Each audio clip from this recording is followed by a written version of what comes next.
As pessoas muito solidárias hoje. Eu também acho.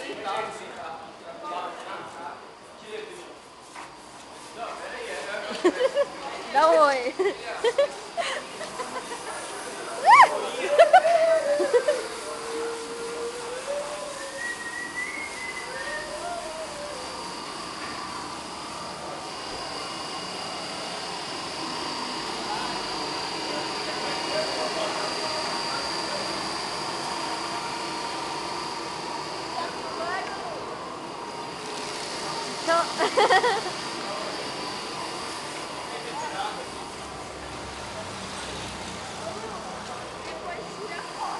Tô tirando bastante.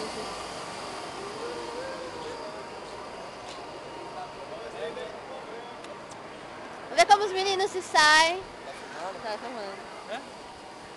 Qual que é o marketing de vocês, a publicidade? Como vocês fazem pra abordar? Você lá, você apanha. Isso aí. Ah, é assim? Aí chega com um jeitinho brasileiro. Ai, que bonitinho. Como que é o jeitinho brasileiro? Assim, ó. Lava o carro.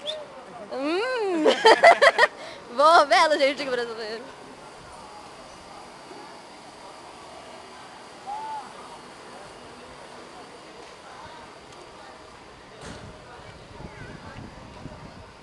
Gente, tá com o pessoal daqui do De Pascoal também, eles estão ajudando a gente. O pessoal que vai pra lá, a gente chama pra lavar os carros. Aqui eles devem estar pondo gasolina.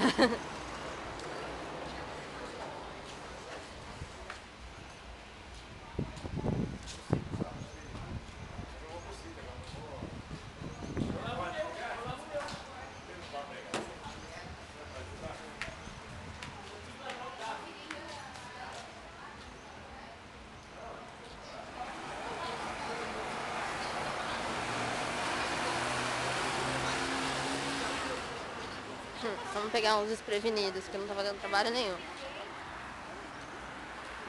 Oi, gente! O que vocês estão achando de hoje? Tá legal. Você tá filmando? A cara de vocês tá legal! É minha. É que a Maria mandou filmar. Abre aí.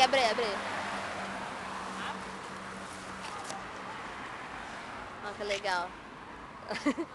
Cadê a Cassie? Achou! Então tá, gente. É isso. Beijo, tchau.